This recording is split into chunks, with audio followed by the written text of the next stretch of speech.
succession. The two are not different. And there will be a transition in Uganda. It may be after the next election, it may be before the next election, it may be with elections, it may be without elections, but there will be a transition. And it is up to Ugandans to buy the ideas. We are going to propose radical ideas of how to change the electoral system, to reduce the size of parliament, to have ideas like the upper house. In DP, we believe in a new electoral system.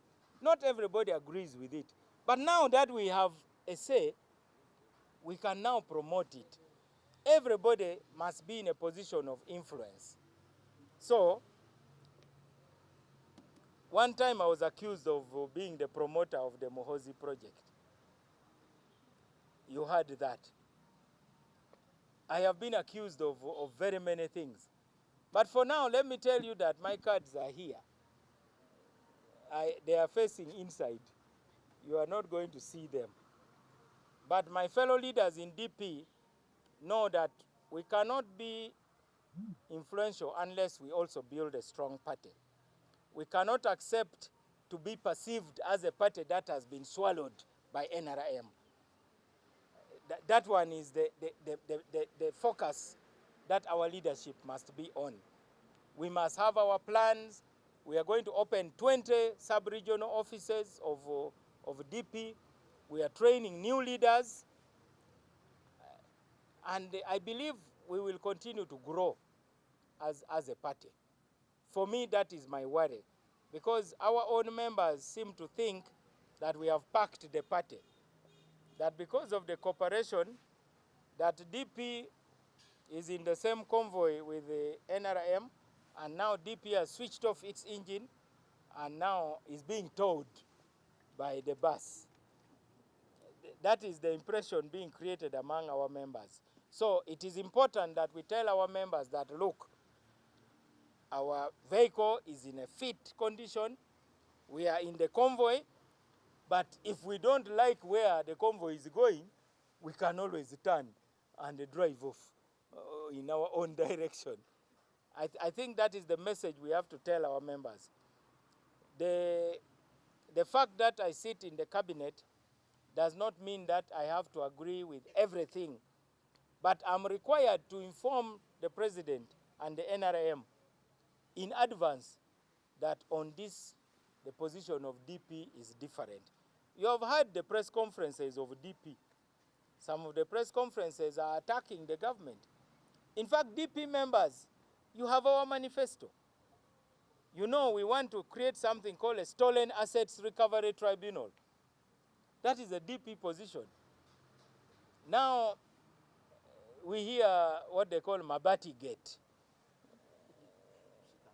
Hey, we have Mabati Gate. Mabati Gate, obviously the Democratic Party position is that the inquiry should be carried out first so that the truth can come out in that Mabati Gate. So it is up to you, the media, to be on the ground to find out what is happening. That is what the DP position would be. So it is not possible to say that we have packed our party. Our party is not packed. Our party must continue growing and becoming stronger. The last one. Mr. President, your quest for electoral reform will help our women to make a passport, as since you are putting on the two courts, one as the party president and the other one as the Actually, I'm putting on one coat only.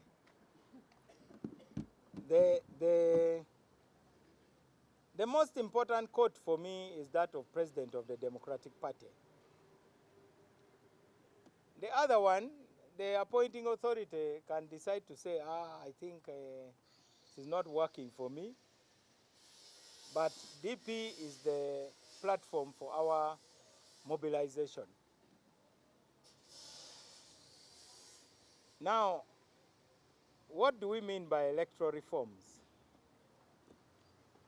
Let us unpack it. because it is easy to say electoral reforms. What are electoral reforms? Number one, how do you appoint the Electoral Commission so that it is independent? That is a matter of constitutional review.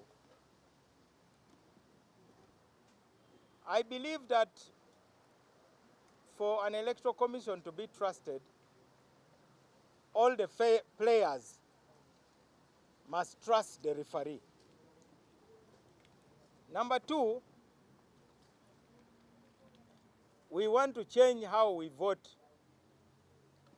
We have told you that we believe in proportional representation, where the country will be divided into electoral areas. Since you want electoral reform, now this is the real electoral reform. You will have Kampala area. One MP must represent 150,000 Ugandans.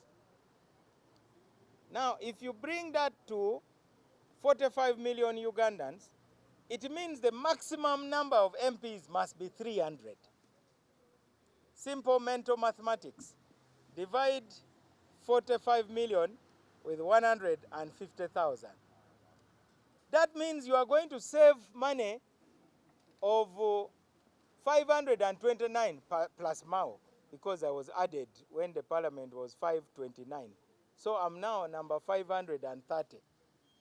Calculate the salary of 230 members of parliament. That is how much money will be free for citizens. This was the idea of Dr. Semogerere, proportional representation. When Dr. Semogerere died, I saw pretenders and masqueraders. Oh, we believe in Semogerere's ideas. What ideas? Do you even know the ideas? You are just looking for Butala.